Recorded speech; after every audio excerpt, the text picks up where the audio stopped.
Hello बच्चों, कैसे आप सभी। उम्मीद करता हूं अच्छे होंगे। तो इस वीडियो में हम लोग बात करेंगे एकल झिरी द्वारा प्रकाश के विवर्तन की। तो बने रहिए हमारे साथ वीडियो के लास्ट तक। ठीक है, तो इसमें बच्चों क्या है, हमारे पास एक झिरी है जो इस तरीके से हमने दिखा दी ए बी, इसे नाम दिया ए बी। और इसके सामने बेटा एक लेंस रहेगा हमारा। इस तरीके से हमने एक लेंस L1 उत्तल लेंस रख लिया इसके सामने, और इस लेंस के फोकस पर एक हमारा प्रकाश है। इस तरीके से प्रकाश स्रोत हमने यहाँ पे लिया है, इस तरीके से यहाँ पे दिखा दिया इसे हमने, इसे एस नाम दे दिया। अब इस प्रकाश स्रोत से जो प्रकाश किरणें चलेंगी इस लेंस पर पड़ेंगी, वो इन्हें समांतर कर देगा। क्या कर देगा बच्चों? समांतर कर दे। तो यहाँ से चलने वाली प्रकाश किरणें इस लेंस पे इस तरीके से पड़ी, तो फिर इसके बाद इसे क्या कर देता है? समांतर कर देता है। इस तरीके से इसे हमने दिखा दिया। ठीक है, इस झिरी को थोड़ा सा और आगे बढ़ा देते हैं हम लोग इस तरीके से। अब क्या होगा बेटा, इसके पास में एक लेंस और हम लोग रखते हैं, इन्हें थोड़ा पीछे बढ़ा लीजिए। अभी हम आपको पूरा क्लियर करके दिखाते हैं बेटा। यहाँ पे दूसरा लेंस हमारा है L2, इससे ये भी हमारा एक उत्तल लेंस ही है। ठीक है, ये लेंस L2 है। अब इस लेंस का क्या काम करेगा? ये लेंस, इस लेंस के फोकस पर एक पर्दा है। इस फोकस पे एक पर्दा हम मान लिया XY, कोई भी ले लेते हैं, XY एक पर्दा हो गया हमारा। अब यहाँ से बेटा जब प्रकाश किरणें चलेंगी इसके फोकस पे जो पर्दा स्थित है उन्हें वहाँ पे मिल जाएंगी।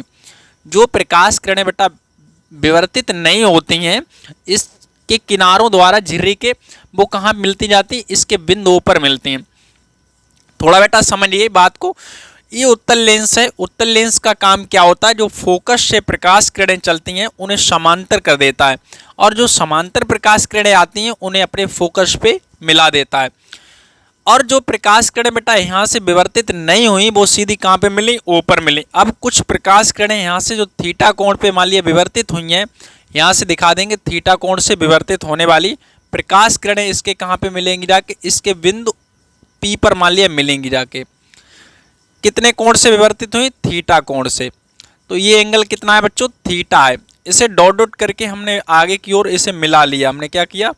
इसे बेटा मिला लिया यहाँ पे। ठीक है, अब इसे हमने मिला लिया। तो यहाँ से बच्चों आप देख पा रहे होंगे कि जो वाली प्रकाश किरणें जो बिंदु ऊपर मिली हैं जो समान कला में मिली यहाँ पे, और जब प्रकाश किरणें समान कला में मिलती हैं तो वहाँ पे उच्चिष्ट हमारा यहाँ पे बनेगा, यानी कि दीप्त फ्रिंज, एक तरीके से दीप्त पैटर्न तैयार होगा। तो इसलिए यहाँ पे जो बनने वाली फ्रिंज उसे बोलेंगे केंद्रीय उच्चिष्ट बोलेंगे। इसके बाद जो प्रकाश किरणें यहाँ बिंदु P पर मिलेंगी वो असमान कला में मिलेंगी जाके। इस वजह से बेटा यहाँ पर हमारा निम्निष्ट तैयार होगा। और जो थीटा कोण से विवर्तित हुई, अब इनके बीच बच्चों पथांतर पता करने के लिए हम क्या करेंगे? यहाँ से एक अविलंब डाल लेंगे। एक क्या डाल लिया हमने? यहाँ से अविलंब एक डाल लेते हैं इस तरीके से। इसे नाम दे देते हैं K। क्या नाम दे देते हैं? K।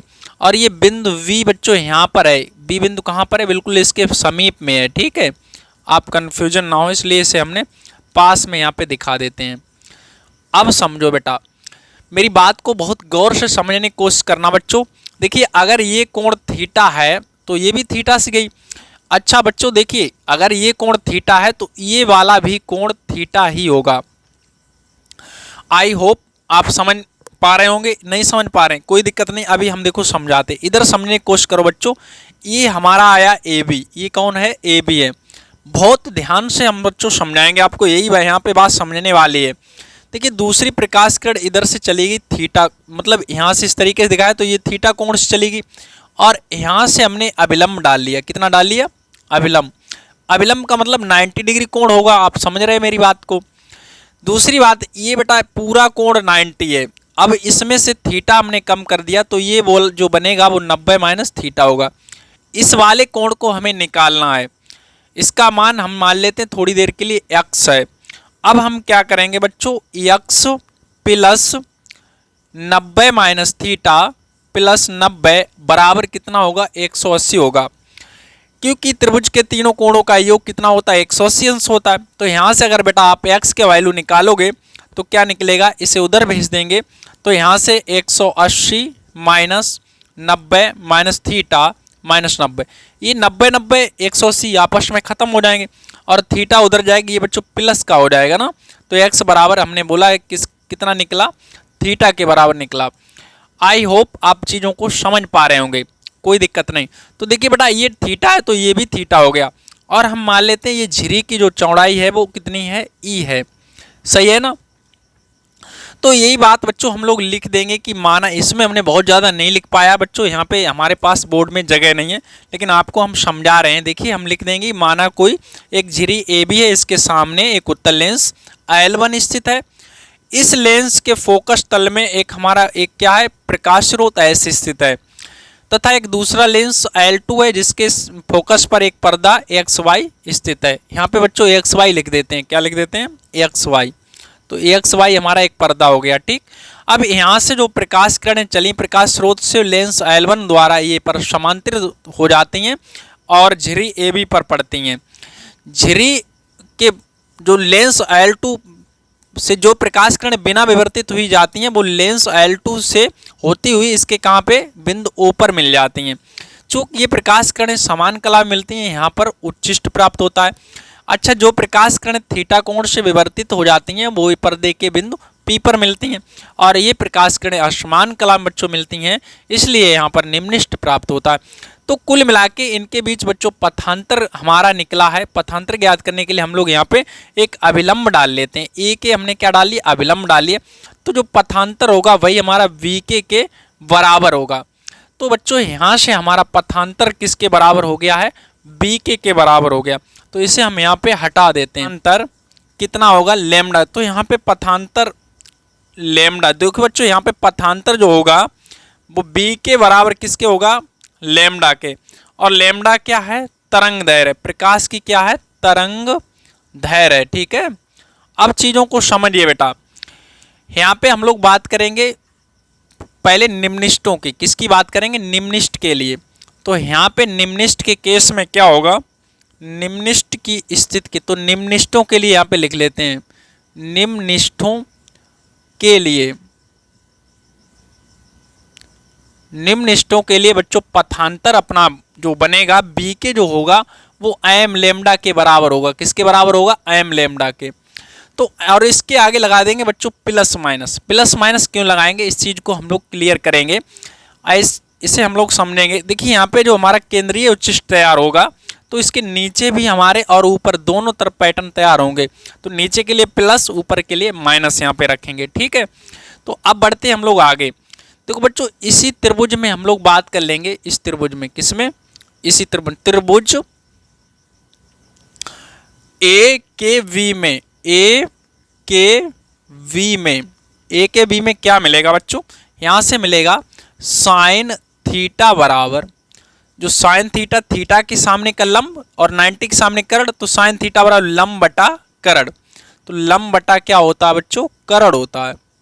साइन थीटा बराबर लंब बटा करण। तो यानी कि साइन थीटा बराबर लंब हमारा है वी के और बटा करण कौन है, ए बी है। अच्छा, साइन थीटा बराबर बी के का तो मान है नहीं हमारे पास, अपोन ए बी का मान बच्चों कितना है, ई। तो यहाँ से बी के बराबर मिल जाएगा वी के बराबर ई साइन थीटा। अब समझो बेटा, तो निम्निष्टों की स्थिति के लिए हम लोग चल रहे हैं आगे। तो जो वी के है एम लेमडा के बराबर हो जाएगा, तो हम लोग यहाँ पे लिख देंगे तब ई साइन थीटा बराबर प्लस माइनस एम लेमडा, ठीक है। अच्छा, इतना हो गया। अब देखो बच्चों, यदि थीटा बहुत छोटा है, कितना है, बहुत छोटा है, तो ऐसी स्थिति में बच्चों क्या मिलेगा, ऐसी स्थिति में मिल जाएगा हमें ई, और यहाँ से जो हट जाएगा तो थीटा बराबर plus minus M lambda, sine हट गया तो यहाँ से थीटा बराबर मिल जाएगा plus minus M lambda upon E. तो बेटा ये कोणीय दूरी के लिए सूत्र मिल गया है। किसके लिए, कोणीय दूरी के लिए, निम्निष्टों की कोणीय दूरी के लिए सूत्र है केंद्रीय उच्चिष्ट से। तो यह क्या है बच्चों, ये है एम बे निम्निष्ट की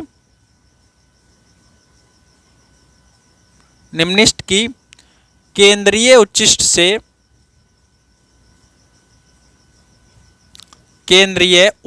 से दूरी का सूत्र है, दूरी का सूत्र है।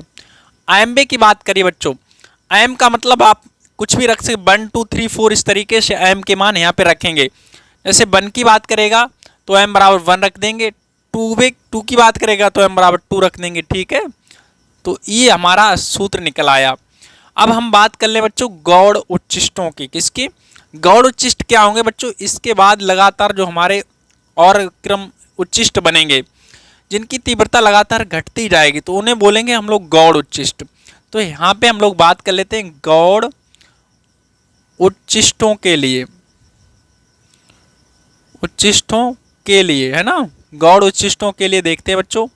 तो गौड़ उच्चिष्टों के लिए हमारा जो पथांतर होता है वी के जो होता है बच्चों वो किसके बराबर होता है? तो वी के जो होता है वो 2m माइनस लेमडा बाई 2 यानी कि अर्ध तरंग दैर्घ्य का विषम गुणक होता है। अच्छा वी के का वैल्यू हम लोग निकाल चुके, किसके बराबर है? ई साइन थीटा के बराबर। तो यहाँ पे हमारा आ जाएगा ई साइन थीटा बराबर 2m माइनस 1 लेमडा बाई 2।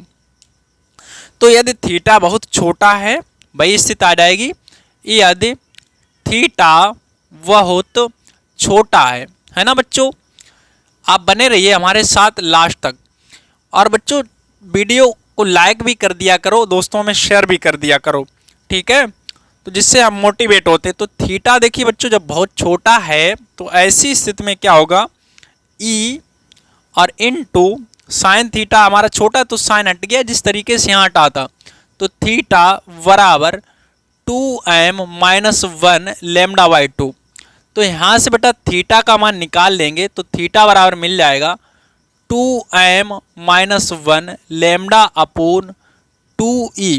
जो ई है ना इसके पास हमने भेज दिया। तो ये बच्चों हमारे लिए एक फार्मूला निकल आया है गौड़ उच्चिष्टों की, किससे? केंद्रीय उच्चिष्ट से दूरी के लिए सूत्र है। ये है एम वे गौड़ उच्चिष्ट, गौड़ उच्चिष्ट की केंद्रीय उच्चिष्ट से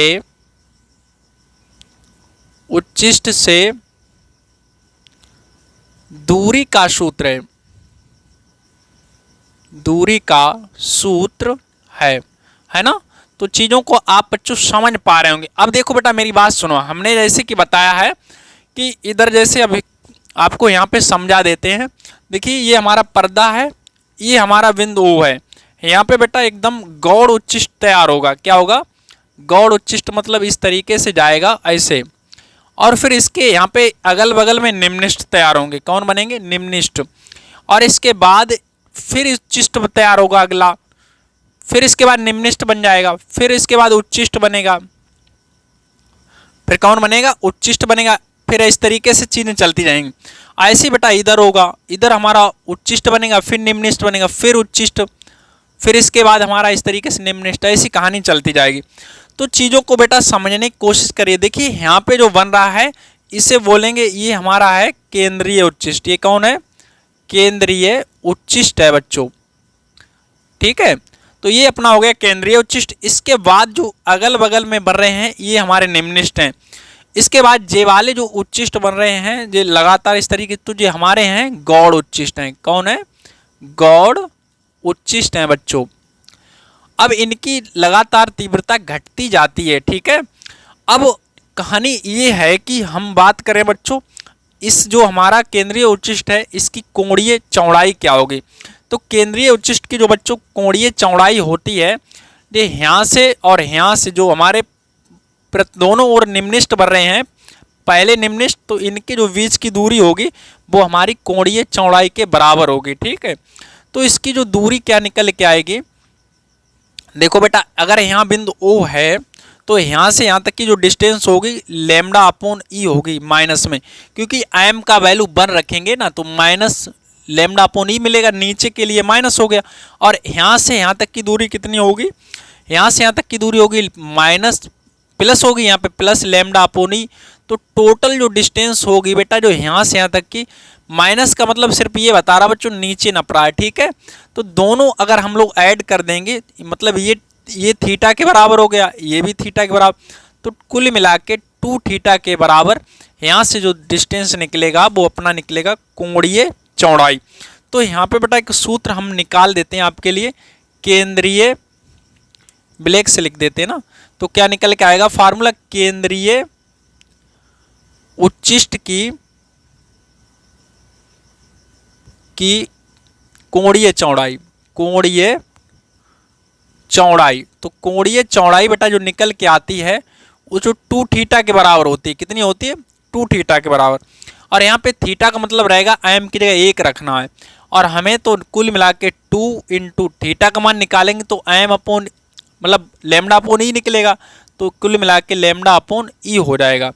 तो जो अपनी कोणीय चौड़ाई निकलेगी 2 थीटा बराबर 2 lambda upon E. I hope आप चीज़ों को समझ पा रहे होंगे, ठीक है। अच्छा, इसी तरीके से रेखीय चौड़ाई भी हम लोग यहाँ पे बात कर लेते हैं, रेखीय चौड़ाई की। किसकी बात कर लेते हैं बेटा, रेखीय चौड़ाई की। तो देखते हैं रेखीय चौड़ाई में, तो रेखीय चौड़ाई क्या निकलेगी, चौड़ाई बराबर 2x होता है। थोड़ा समझिए बच्चों पहले बात को। देखिए यहाँ पे हम इसी चित्र को थोड़ा शॉर्ट में आपको समझाने की कोशिश करते हैं। जैसे हमारा यहाँ पे बिंदु O होगा, ठीक है, और यहाँ पे बिंदु O पर हमारा बनेगा केंद्रीय उच्चिष्ट इस तरीके से। अभी हम इसके बाद इधर निम्निष्ट बनेंगे। यहाँ से यहाँ तक की डिस्टेंस x होगी। कुछ दूरी पर मान लिया ये झिरी हमारी AB है ना, और यहाँ से जो डिस्टेंस है वो हमारी D है। तो इस तरीके से अगर मिलाएं हम लोग तो ये एंगल जो बनेगा वो थीटा हमारा है, ठीक। ये दूरी x है, ये थीटा है। तो इसमें बेटा अगर x का मान कैसे निकालेंगे, यहाँ पे हम रखोगे tan थीटा बराबर निकालेंगे। तो देखिए पहले इसे हम लोग इस सूत्र को बाद में निकालते, पहले थोड़ा यहाँ समझिए। तो यहाँ से अगर देखेंगे तो tan थीटा बराबर मिलेगा x बटा d। तो और अगर हम थीटा कह दें बहुत छोटा है तो थीटा बराबर मिल जाएगा x बटा d, है ना। तो x का वैल्यू निकालना है तो बेटा x बराबर मिल जाएगा, यहाँ से x बराबर क्या मिल जाएगा, थीटा इंटू डी, है ना। तो हमें चाहिए कोणीय चौड़ाई, और कोणीय चौड़ाई कौन सी चाहिए, रेखीय चौड़ाई, और रेखीय चौड़ाई बराबर क्या होता है 2x होता है। तो रेखीय चौड़ाई बराबर 2x जो हो गया बेटा, अब इसमें x का वैल्यू हम लोग रख देंगे। x का वैल्यू क्या होता है, x का जो वैल्यू है वो है 2, और x का वैल्यू है थीटा इंटू डी, और थीटा का मान मतलब फर्स्ट निम्निष्ट की बात कर रहा बच्चों। एम बा निम्निष्ट इतना है, फर्स्ट निम्निष्ट मतलब एम का वैल्यू 1 डालेंगे तो लेमडा अपॉन ई, तो थीटा का मतलब लेमडा अपॉन ई, तो 2 लेमडा अपॉन ई और इनटू क्या हो गया डी। तो ये अपना 2x बराबर बच्चों निकलेगा रेखीय चौड़ाई के बराबर। किसके बराबर निकलेगा, रेखीय चौड़ाई के बराबर। और थोड़ा ध्यान दीजिए बेटा, अगर हम मान लें कि ये लेंस हमारा है बिल्कुल पर्दे के समीप है, कहाँ पर स्थित है, पर्दे पर स्थित है। तो जब पर्दे पर बिल्कुल स्थित होगा तो यहाँ से यहाँ तक की जो दूरी है वो इसकी फोकस दूरी f के बराबर है। तो मतलब जो d हमने ली है यहाँ से यहाँ तक की डिस्टेंस कितनी मानी d, वो किसके बराबर हो जाएगी, f के बराबर हो जाएगी। तो यहाँ से यदि लेंस की फोकस दूरी कितनी है, f है, जो पर्दे जो झिर्री AB के समीप है, AB के कहाँ रखा है, समीप स्थित है, समीप है, तब क्या होगा बेटा, तब यहीं से हम लोग 2x का वैल्यू निकाल लेंगे। तो 2x बराबर, तो ऐसी स्थिति में जो हमारा क्या होगा, ऐसी स्थिति में बेटा हमारा जो d है ना वो किसके बराबर हो जाएगा, d बराबर हो जाएगा f के, क्योंकि अगर हम लेंस को बिल्कुल इसके समीप रख देंगे और हमें ये तो जानकारी है ही कि ये फोकस पर ही मिलाएगा, तो d किसके बराबर हो जाएगा, f के बराबर हो जाएगा। तो यहाँ से मिल जाएगा 2 lambda upon E into D की जगह क्या रख देंगे, f। तो ये भी बच्चों एक अपना सूत्र निकल आएगा, किसका, रेखीय चौड़ाई का। तो ये भी बेटा एक तरीके से रेखीय चौड़ाई का, ये भी रेखीय चौड़ाई का, और ये बेटा हमारा जो कोण है, जो फार्मूला निकला कोणीय चौड़ाई का निकला, ठीक। तो आई होप आपको वीडियो पसंद आया तो लाइक करिए और दोस्तों में शेयर करिए बेटा, ठीक है। तो चलिए मिलते हैं हम लोग अगले वीडियो में, तब तक के लिए अपना ख्याल रखिए।